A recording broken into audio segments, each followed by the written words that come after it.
All right, we're going to get started with Lisa and Barry's protocol. And so their protocol, and I'm going to refer to my phone because I took a picture of the protocol. Their protocol is one that starts off with breathing like a bumblebee.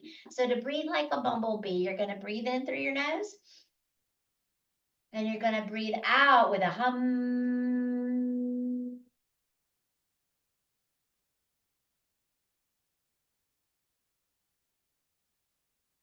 And when you have no more breath, you breathe in again and you hum it out, and you breathe in again and you hum it out.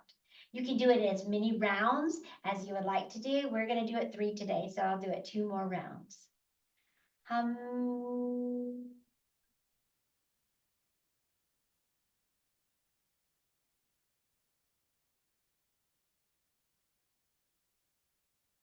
Hum.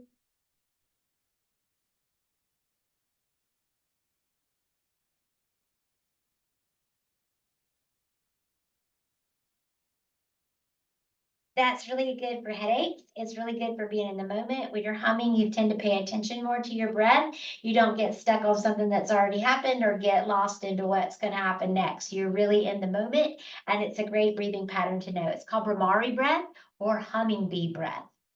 All right, then after we breathe, we're going to do a warm up and we're going to move like the sunshine. And so we're going to sit up tall on our chair, hands to your heart, big breath in. On the breath out, you're going to reach the hands high to the sky, and then you're going to exhale and take your hands to your lap. You're going to inhale and find your diagonal, and you're going to exhale and find your forward fold. Or remember, you can even prop up if that feels better. Wherever you are, you're going to shake your head yes and shake your head no to let go of tightness or tension that you may hold in your body. And then you're going to take one hand to the center of your feet and reach up on a breath in. Oh, and exhale as you lower the hand and breathe in and exhale lower. Shake your head yes, shake your head no. Let everything go as you set your feet. Squeeze the muscles in the bones, to the bones of the leg. Like all those muscles are tight. Your belly pulls up and in. The back muscles are strong. The belly, the bum muscles, everything's strong. And big breath in as you lift it up. All right, and exhale, palms together, thumbs to your heart. I'll sit on the diagonal so maybe you can see it a little bit in a different angle too, okay? All right, big breath in. Big breath out. Big breath in and reach hands high. Exhale, palms to the lap. Inhale and find your diagonal. So there's a nice long line of energy from fingertips all the way down the shoulders and the back and to the sits bones where you're connected with the seat. And exhale, fold. Shake your head yes, shake your head no. Let go of anything you do not need. All right, Milford? And you'll have to ask Lisa and Barry and Jennifer, Valerie about Milford. All right, inhale, reach high.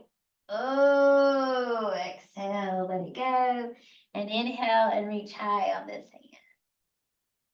And exhale, let it go. All right, feel your feet connect.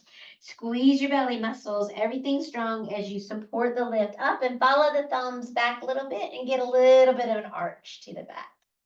All right, hands together, thumbs to the heart. Big breath in and big breath out. Big breath in. Big breath out. Big breath in. Big breath out. Big breath in. Big breath out. Big breath in. And big breath out. Feel your feet really connect. Squeeze all the muscles to support the lift as you breathe in and lift up. And let the thumbs reach back and come back to heart center with thumbs here together. All right, one of the ones, the moves that we've had for about everything we've done so far is the pressure cooker. So pressure cooker is going to be the move that we'll do next in Lisa and Barry's protocol. So you're going to take your hands to the outside of your legs. You're going to breathe in And as you breathe out, you're gonna push with your hands in and you're gonna resist with the legs out. And you're breathing in and you're breathing out. Now, we'll breathe today for 3 breaths, 3 to 5 breaths, but you can breathe longer or you can breathe smaller, whatever feels right for you. But 3 to 5 breaths is a good amount of time to maybe hold on to a pose. So we'll take one more breath.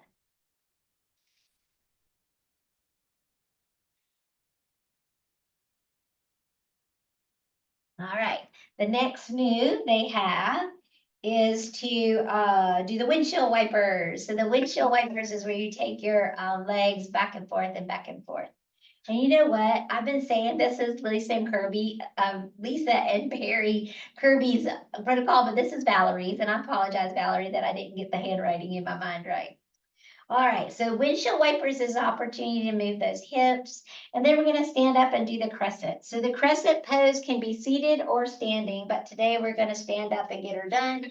And we're going to stand with one hand to the chair and the other one is gonna reach up and over. Now you can do this seated in the chair, keeping your sits bones glued to the chair cushion, that's fine. All right, and instead of turning the chair around, I'm just gonna turn my body around. All right, so we'll breathe in and exhale. Again, I can hold it longer. You do what your body feels like it needs to stretch and feel well today.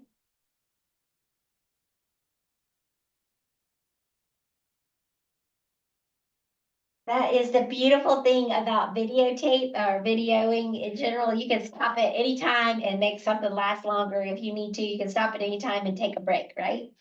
Okay, so the next thing then on Valerie's list is the downward dog and plank. So downward dog, and we're gonna just use the back of this, is to reach back, right, with your hips, stretch out with your hands. But Valerie also wanted to try this on the floor. And so to do that, you would come down to the floor space and then you would take your knees under hips, your hands under your shoulders. You could work some cows and cats here if you'd like to warm up the spine.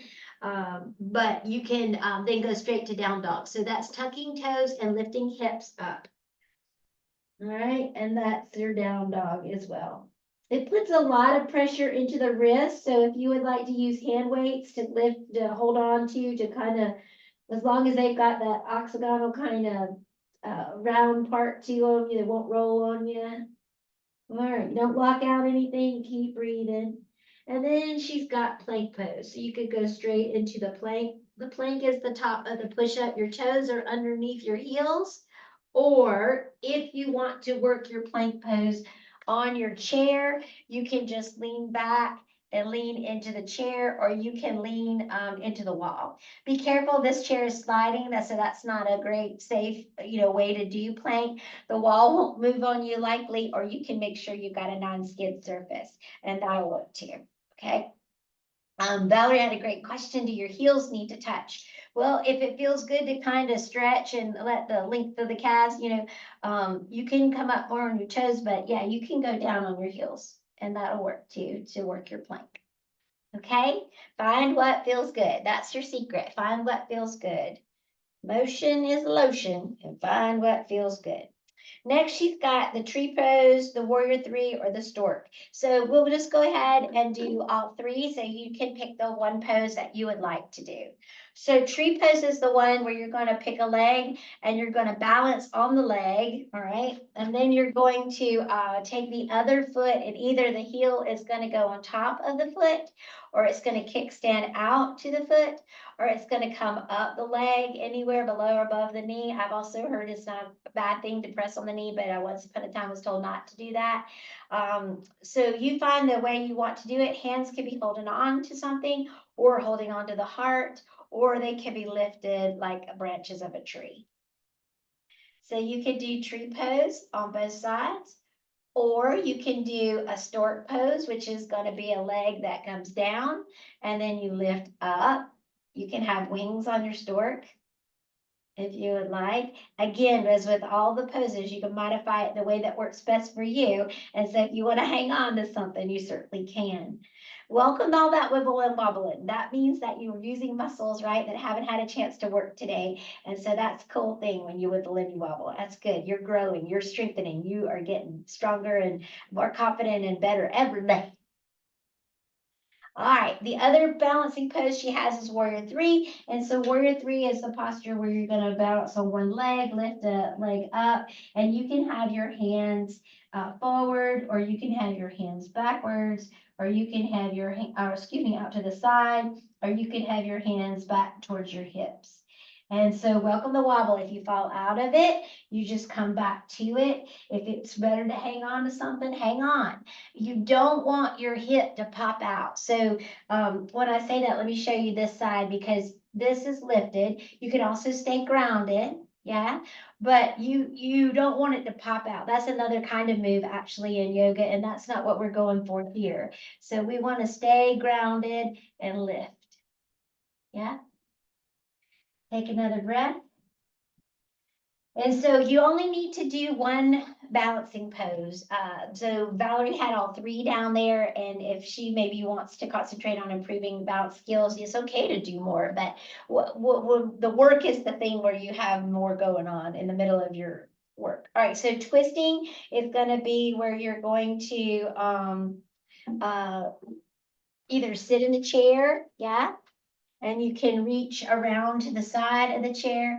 You can sit sideways in the chair and reach to the back of the chair. You can use the chair up against a wall, right?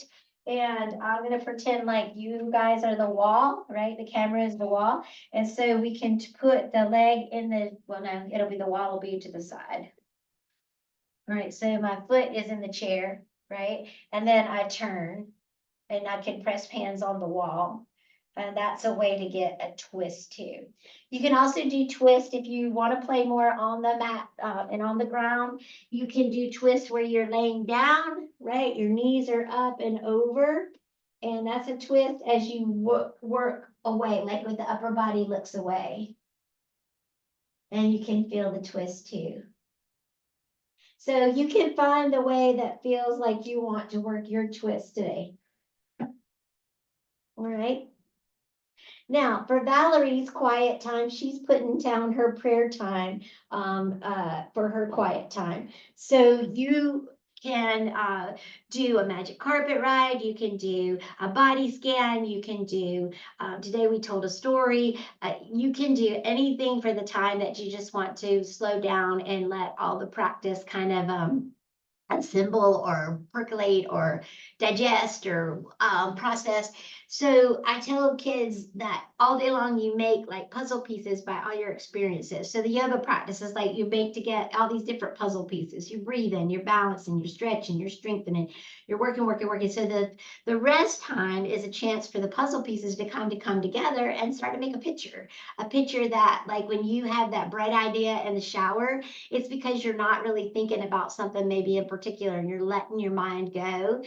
And that's what resting is about in yoga. So find your still and quiet time, however you want to do it. And again, this was just to give you an idea about how to do one homework practice. And Valerie, thank you so much for the suggestions that you thought of today. And again, like we said, a practice has to be what'll work for you. So these are some ideas that Valerie thought that she would like to practice based on the things that we had come up together with or practice together in class. All right. Okay. Thank you so much. Now we'll do Lisa Berries for real.